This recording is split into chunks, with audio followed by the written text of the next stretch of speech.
Bora. Apareceu para vocês um negocinho de gravar? Yes. Tá? Yes. Porque apareceu em inglês? Por isso que você falou. Aqui Yes. apareceu em inglês. Olá lá, galera! Não, mentira. Ó, hoje vamos falar sobre o espetáculo das raças. Indicação de Tatiana Baleiro, da Perfeito. Lilia Moritz Schwartz. E eu ouvi várias entrevistas dela. O William estava falando sobre livro e eu gosto muito, eu valorizo muito o livro, mas eu gosto muito de ouvir coisas, sempre aprendi muito. E eu vi várias entrevistas dela de todas as espécies, inclusive essa daqui eu não estou vendo aqui, mas eu acho que essa daqui é a segunda edição, tem uma outra capa para esse mesmo livro, não sei se é essa que vocês têm. Que agora, um pouco antes, o William falava sobre, já que a gente estava falando sobre livros, sobre livros físicos, o que é que vocês acharam comentários iniciais, o que é que vocês acharam do livro. E agora que eu estou falando, acabei de me dar conta disso, como esse livro aqui tem muito a ver, tudo tem a ver com a história do criminoso preconcebido, né? Da superioridade das total. raças e tal. Essa capa, agora eu acabei de perceber, isso eu não tinha percebido, é muito tenebroso isso aqui, né? Pelo olho você vai dizer Totalmente. quem é o quê, né? Exatamente. Vai lá, galera, vai. Essa foi a parte que eu mais gostei do livro, diga de passagem. Tem figuras. Criminalista, né? Tá. Exatamente. Ele flerta muito com a criminologia, né? Na verdade, os últimos capítulos são sobre criminologia. Isso eu achei demais. Os primeiros capítulos são sobre fofoca, né? Muita fofoca. E aí, no final ali, que eu achei que ficou mais conteudístico, mais interessante. Mas, enfim... Eu acho que assim, o que eu mais gostei, assim, já começando com o que eu mais gostei, né? Sem dar introdução nenhuma. Eu preparei até um PowerPoint hoje, gente. Mas como a gente vai gravar. Como a gente vai gravar. Um fluxograma. Exato. De quem que é a culpa? Do homem branco europeu, né? É tipo isso. Convergência. Gente, é sério. Mas nesse caso é verdade. Não, foda. Pode colocar aí na tela, então, se você quiser. Mas será que ainda faz sentido? Porque a gente vai gravar, né? Não sei se faz. A gravação deixa ela, relaxa, deixa ela aí. Se você quiser falar, não. Se você quiser fazer por meio de exposição, faz também. Como o William diz, eu tentei compartilhar minha... Tá, é verdade. A gente está experimentando aqui, né? Fluido. Eu tentei compartilhar minha tela, só que disse que foi inabilitado pelo host. Fui aqui vetada, cancelada. Eu acho que o host é o Eric. O do cancelamento? Eu não sei. Talvez você tenha que autorizar. Mas, tem que autorizar. Assim, não apareceu aqui assim, pedindo para autorizar. Deixa eu ver. Eu acho que todo mundo leu o livro, né? Era mais assim um apanhado geral. Agora eu acho que eu consegui. Você quer tentar de novo? Deixa eu ver. Aqui share screen. Foi. Fácil não foi não, viu, Tati? Olha. Oi? Foi mais fácil que essa anterior. É outra capa, Tati? Achei denso. Vocês estão vendo? Sim. Estamos. Sim.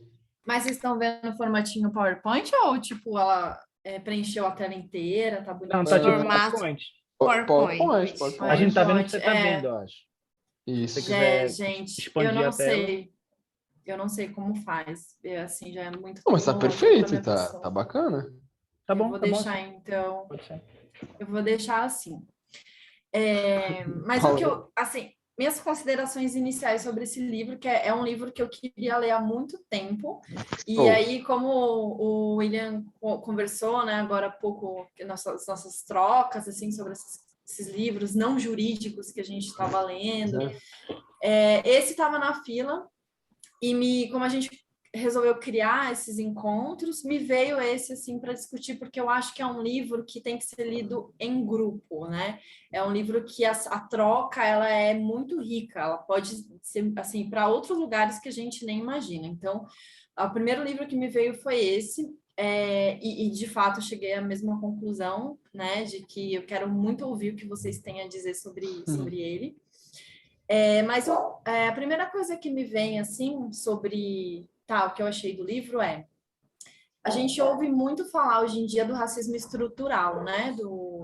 o racismo ele não é um racismo individual, então não adianta nada você não ser racista, né? É um racismo estrutural. Do que é esse racismo estrutural? Eu tinha uma ideia do que era, mas eu acho que a partir do livro da Lília, com toda essa análise das instituições, né, desde a da chegada do Dom João VI no Brasil, da criação das escolas, da medicina também, acho que para mim ficou assim um pouco mais claro como que funciona essa questão do racismo ser extremamente enraizado por todas as instituições e ser estrutural por consequência, né? E tamanha profundidade Então, das raízes, né, cara? Além de ter muitas raízes, profundo o negócio. É muito mais do que, sei lá, eu tinha uma ideia, assim, mas eu acho que não ia tão profundo, assim, de como é mesmo. E tem muita fofoca, mas eu acho que essas fofocas dizem muito, né, sobre a gente. Sempre diz, né? Então, acho que é um retrato, assim, da nossa história mesmo, do que a gente é hoje. E tem até um trecho que eu ia deixar para o final do encontro, mas me veio agora, que tá bem no finzinho, que ela fala assim, ó, ela cita um outro ator que chama Gerbi, que eu não conheço, mas diz assim: em meio às teorias historiográficas, aos argumentos jurídicos, às investigações científicas e a curiosidade leiga, ou as hipóteses biológicas, nós vemos como é complexa a vida de uma ideia. E é exatamente isso, né? A ideia do racismo, né? Por que a cor do outro é tão... me dá tanto medo, né? A gente vê tantos ataques. É muito complexo como surgiu tudo isso. Então, acho que esse livro tentou, assim, de certa forma, esboçar ali a origem desses problemas que, enfim, o Brasil enfrenta, acho que vai enfrentar por um bom tempo. E, enfim, é isso. E aí, na verdade, gente, eu fiz um resuminho. É um resumo, não é nada demais. É mais pensando se alguém fosse vir e não ler o livro, sabe? Então, mas como todo mundo leu, eu nem sei se faz mais sentido. Acho que eu vou guardar aqui. Mas eu separei, ela separa em alguns capítulos, né? E tenta analisar em cada um dos capítulos as instituições pilares, assim, que construiu o pensamento e a cultura no Brasil. E ela tem esse primeiro capítulo aqui, que eu sinto que é algo mais introdutório, né? Ela fala como que surgiram, como que surgiu as ideias, né? Como que surgiu essa premissa de que, enfim, o negro, ele é diferente, ele é uma ameaça, ele é degenerado, né? Então, ela traz algumas premissas. Ela traz que foi com a vinda real, a vinda da família real ao Brasil, em 1808, né? Porque até então éramos vistos meramente como colônia fornecedora de matéria-prima, né? Então, a partir desse momento, com a vinda de toda a corte, é necessário criar uma estrutura para essas pessoas. Então, passa-se a pensar, né? Como que isso seria feito, enfim. E algo que ela coloca aqui, até destaquei, que é bem interessante, é que as construções elas se dão sempre de forma a refletir uma autorrepresentação. Não é novidade para ninguém, né? Mas ela traz isso.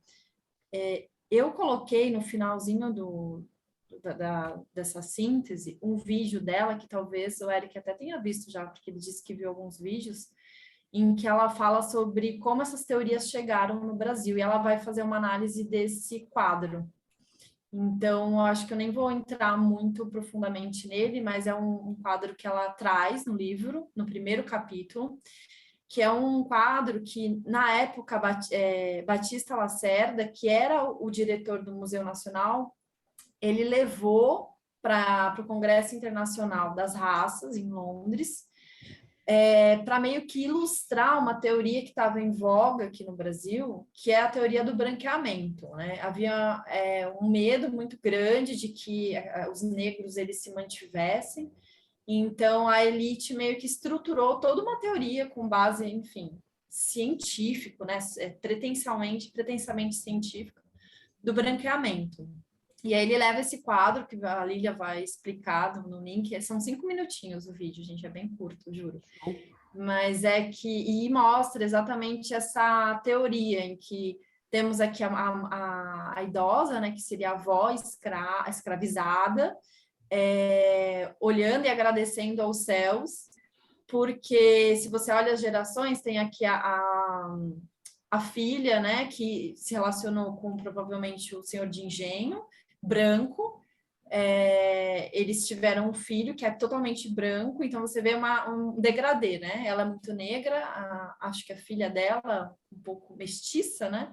O branco e aí o produto final, digamos assim. E tem vários simbolismos esse quadro do Modesto Brocos, que ela vai analisar o chão, que ela está pisando no chão de terra, ele não está, enfim, eu acho que vou deixar para o fim. Gente, eu vou bem rápido, porque acho que vale mais a pena a gente discutir. No segundo capítulo, ela vai trazer as diferentes teorias raciais, né? De uma forma bem, assim, aprofundada, que eu só vou pincelar aqui. Tatiana, Ela fala desculpa, do... eu posso dar uma sugestão? Que tal a gente usar o seu PowerPoint como um direcionamento, Roteiro, né? assim? Um Pra roteiro, discutir. isso. Pode ser. A Sabe gente por pode quê? usar. Olha só. Tá, tudo bem. O livro, eu estava falando isso com o Eric, é a dissertação de mestrado dela, né? Então ele tem uma pegada bem forte acadêmica, né? Ele é dividido estruturalmente com uma dissertação acadêmica e tudo mais, portanto denso, cheio de informações e tudo mais. E nós demoramos, né? Não sei vocês, mas eu demorei 2 meses para ler o livro, assim. Então tem coisas realmente do princípio que Tati está falando aí que eu não me lembro já com tanta minúcia, né? Então, boa, Tati. Eu acho que se a gente for seguindo assim, vai até dando uma Relembrando, né, as alvoroçada ideias, né? no pensamento. Manda bala. Acho ótimo. Uhum. Eu acho ótimo isso. Porque, como eu disse, na verdade, era mais para dar uma ideia geral, assim, para adentrar algumas pessoas. Mas como todo mundo leu, não faz nenhum sentido. Acho que vale mais a pena a gente partir. Oi. Voltando lá no slide anterior, na verdade, uma das coisas que, começando a ler o livro, na verdade, ela traz, e é muito interessante, é como o olhar de fora europeu, à época, achava que toda a população do Brasil era mestiça. A gente estuda a história do Brasil e a gente não tem essa percepção de que que o olhar europeu sempre foi de que todos que estavam aqui eram mestiços. A gente acha que, sei lá, a concepção de mestiço que a gente tem, ela foi posterior. Foi depois que a família real veio para o Brasil, né? E que você começa a ter mais relação com outros povos, que começou a se criar esse conceito. E não, na verdade, o conceito ele já existia muito antes, assim. Então, todo mundo que está no Brasil, independente de ter sido europeu que veio para cá, ou alguém que nasceu aqui, né, do jeito que ela coloca no livro, já é considerado mestiço. Então, só de estar aqui já ficou mestiço, né, nessa concepção, assim. É automaticamente inferiorizado, né? Uhum. Degenerado, né? Exato. Então, cara, isso é muito interessante, que você começa a ver como o mero, assim, não importa se você parece, né? Assim, a impressão que eu tive lendo o livro não importa se você é filho de europeu, você nasceu no Brasil, você já é considerado mestiço, só pelo simples fato de ter nascido na colônia, né? Então, assim, eurocentrismo, baby. O nascimento da colônia já daria já te traria essa conotação de ser mestiço, e não não só o cruzamento das raças, mas o simples fato de já ter nascido aqui já é mestiço, já existiria um pressuposto de que todo mundo que nasceu nessa terra seria mestiço. E isso é muito... isso é engraçado, porque na nossa visão, não, né? Mestiço é realmente aquele que é branco, né? Uma pessoa branca que casou com uma pessoa negra, e aí nasceu um mestiço. Mas pela concepção que ela vai trazendo no começo do livro, eu fiquei muito com essa impressão de que não, qualquer um que tivesse nascido no Brasil ela fala já muito era isso, Lígia, e é uma mestiço. coisa que eu tenho percebido, assim, que essa distinção entre... Ela fala muito disso, da diferença de racismo fenotípico e de racismo de origem, que lá nos Estados Unidos eles gostam muito dessa ideia de onde você veio para justificar quem você é. E a gente acha que o nosso racismo é só fenotípico, ou seja, a gente acha que a gente olha para a pessoa e ela tem cabelo afrodescendente ou tem nariz afrodescendente, e a gente acha que a gente só pensa no fenótipo, mas no fim das contas ela diz, no fim das contas todo mundo carrega um pouquinho de origem também, né? Então assim, dizer que nasceu no Brasil é mestiço não tem nada a ver com com fenótipo, porque pode ser que você nasça no Brasil, como está na foto aí, totalmente com cara de europeu, e ainda assim você não é europeu, porque você nasceu no Brasil, então carrega um pouco de origem, né? Eu vou aproveitar o gancho de vocês dois, eu vou trazer um pensamento para a gente desenvolver no meio ou ao final, tá? Usando outra referência, né? Nelson Rodrigues e o seu fenótipo, o preceito do vira-lata, né? Então, assim, essa situação de sermos inferiorizados desde a origem, por sermos brasileiros, pertencermos à coroa e depois, enfim, ainda que independentes, porém inferiores, isso me parece tão introjetado na nossa sociedade que realmente justificou o preceito do vira-lata. Porque por mais que tenhamos nos desvencilhado da coroa, de um sistema, né, vigente à época entre 1870 e 1930, que ela relata no livro, ainda hoje existem os resquícios, tanto do racismo estrutural, que a Tati colocou, quanto do viralatismo, né? O brasileiro, muitas vezes, e tem uma parte do livro que eu também guardei, que é em que a gente tende a valorar a maior o que vem de fora, inclusive ciência. E aí no bom português, foi aí que a gente se fudeu. Por quê? Foi valorando a ciência que vinha de fora para cunhar o que seria a ciência tupiniquim, que essa mestiçagem científica serviu como justificativa para muita coisa ruim, inclusive escravidão, discriminação de raças, enfim. Vou deixar aí o preceito do vira-lata para a gente desenvolver depois e ver se ele ainda existe e tomar o posicionamento de vocês sobre isso, né? Fica a provocação. Vai, Tati, vai, Lígia. Eu concordo com o William, na verdade, eu acho que essa concepção, ela é uma consequência inevitável de todo esse movimento que aconteceu, né? E até a própria Lília fala em algum momento em que, assim, todas essas teorias, toda essa articulação de uma elite científica, cultural, política se deu justamente num contexto em que a abolição da escravatura ela é economicamente algo inevitável, vai ter que acontecer, entendeu? Não tem para onde fugir, a gente vai ter que soltar essa galera. E o que a gente vai fazer com tanta gente, entendeu? Disponível, mão de obra, vivendo, a gente tem que criar algo que mantenha essa hierarquia, né? E aí, o que acontece? O Brasil começa a importar de fora, a elite começa a importar essas concepções, né? A concepção poligenista, que foi o que predominou, deu origem ao eugenismo, até nazismo depois. Mas, para mim, isso soa como uma consequência inafastável. É óbvio que a gente ia se ver como seres inferiores, considerando toda essa articulação dentro da medicina, dentro dos museus, dos institutos, né? Todas essas instituições que ela trata no livro, porque é um reflexo, né? Como se a gente não tivesse muito para onde correr.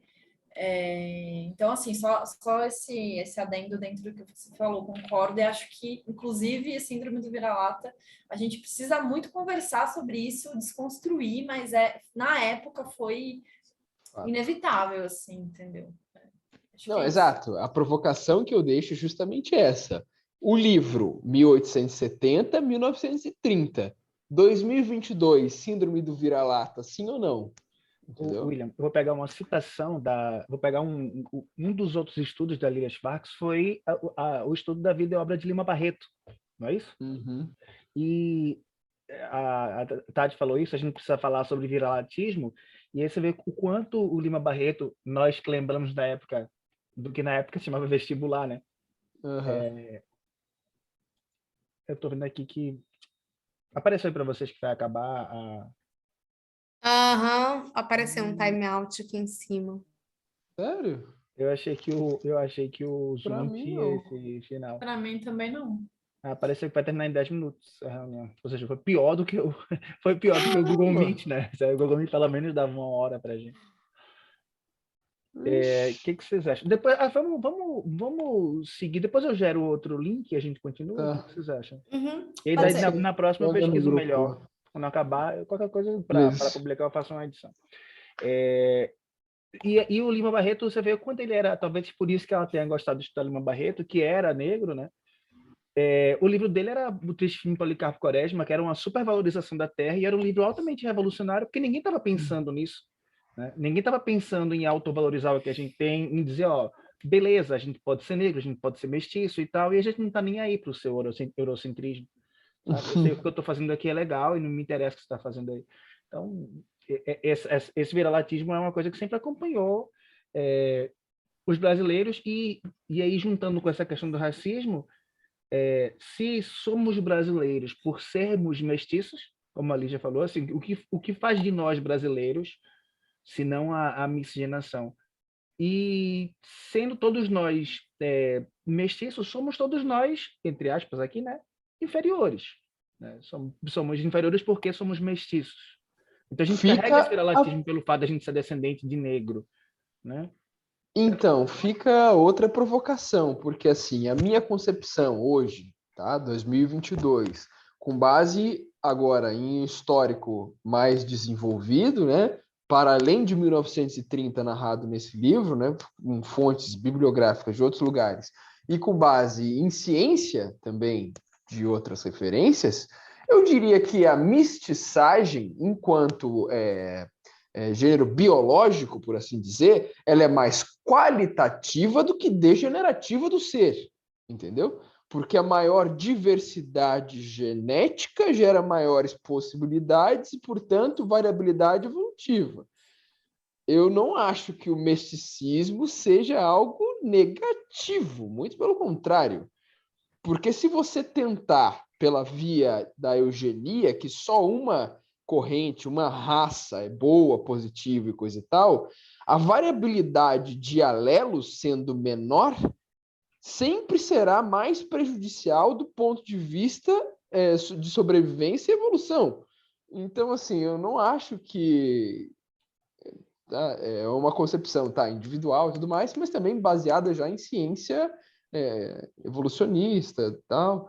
E, como eu disse, posterior ao arcabouço de conhecimento que a galera de 1870 a 1930 desenvolveu, né? Como a gente pôde perceber no livro. Eles usaram o darwinismo social de uma forma transvestida, sei lá. Então, assim, pois é. E, bom, é isso que eu queria dizer, assim, a mensagem não me parece, de nenhum ponto de vista, de nenhum lugar que se observe, algo ruim, muito pelo contrário. Seguramente, né? Até eu achei esse argumento darwinista até ruim, mas até do ponto de vista darwinista não tem, primeiro não tem sentido a gente defender que a mensagem é ruim, né? Se a Não gente tem. se concentraram na gente os melhores genomas de cada uma das Tá. raças aqui entre aspas. E ainda assim, existem muitos, eu não estou querendo fazer uma exaltação à raça negra, nem à raça negra, aos negros, mas assim, do ponto de vista, tem várias adaptações evolutivas, eu não quero falar sobre darwinismo, não, mas tem várias adaptações evolutivas que são dos negros, né? Talvez mais que Sim. dos brancos. Sim. Né? Um exemplo biológico, só por curiosidade, é a anemia falciforme, quando as nossas hemácias, né, que são geralmente ovais, né, e carregam dentro dela ferro para ligar o oxigênio e transportar oxigênio para o corpo. Aí a malária, o protozoário da malária, afeta as hemácias e rompe as hemácias, porque ele penetra mais fácil nas hemácias ovais. Ele penetra. E aí, rompendo, causa anemia, né? a raça negra, a população negra, enfim, da África, tem uma parte deles também, né? Tem as hemácias alongadas, né? E, portanto, o protozoário não consegue entrar, romper e causar o mal que a malária causa, né? Febre, morte, caramba. Então, assim, isso é uma evolução positiva, né? Nem toda, do ponto de vista darwinista, tá? A evolução não pressupõe algo positivo.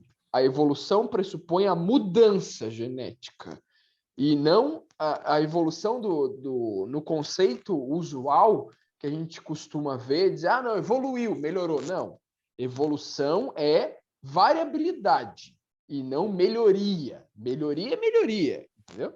Então, assim, de novo, quanto maior a variabilidade, e sim, a raça negra tem um arcabouço de variabilidade, maior a probabilidade de evolução de melhoria, entendeu? Então, por aí. Vamos para o outro slide, Tatinha.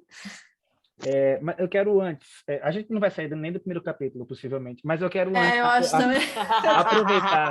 aproveitar o que vocês falaram, assim, acho que a gente não deve, claro, naturalmente, todos nós concordamos que a gente não deve carregar essa síndrome de vira-latismo, mas eu acho que o primeiro capítulo fala muito sobre isso, sobre quem tinha o domínio do conhecimento, né? Dos homens da ciência. Então, tipo assim, primeiro que quem tem um domínio, a relação de ciência e política sempre é muito complexa, né? Porque é muito fácil usar a ciência a favor da política. Assim, você tem uma tese e tal, você pode dar uma cara científica a alguma coisa. Eu vou já começar a fazer umas paralelos, umas sugestões. Nesse livro aqui, um dos que eu queria indicar é o do Gessé Souza, A Classe Média no Espelho. Gessé Souza. Se não leram, esse livro, para mim, é um dos mais geniais. Esse cara é muito fera. E ele fala assim, eu não vou ler o que ele escreveu aqui, mas ele fala assim, a gente tende a achar que as ideias morais são criadas por nós individualmente. Uhum. A gente acha que a gente não é de reflexo da sociedade, a Tatiana e a Lígia da Sanfran e eu lá da FDR, do quanto as pessoas que estavam lá distribuindo conhecimento fizeram nossa cabeça. Aí você pode falar assim, não, mas eu sou inteligentão e super crítico. Não, amigo, não adianta. Você não vai conseguir se livrar disso. Você é reflexo de tudo que está aí, sabe? Você é reflexo dessa sociedade. Então, assim, eu acho que esse poder que os homens da ciência tinham para definir o que é bom e o que é ruim, e, além disso, a grande falta de instrução, né, em geral, e de nós brasileiros, dos negros, faziam com que a gente muito facilmente acreditasse nisso, né? Inclusive os negros, que eles eram raças inferiores, que eles estavam ali por uma questão de hereditariedade e tal.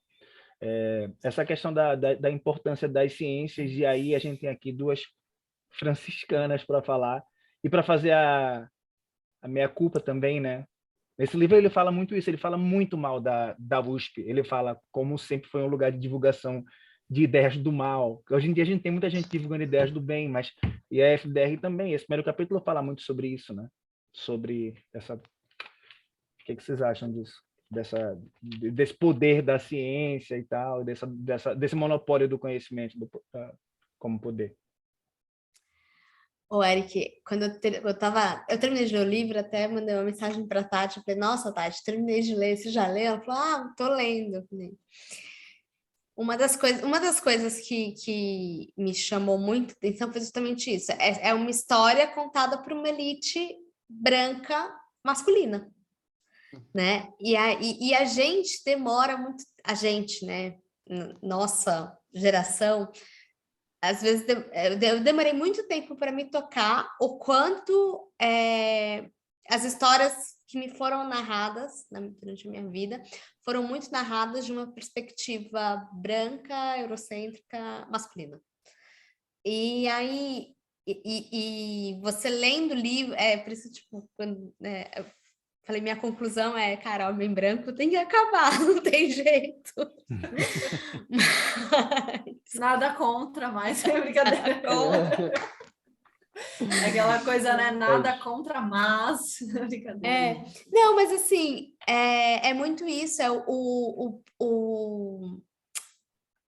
esse estar no poder e ter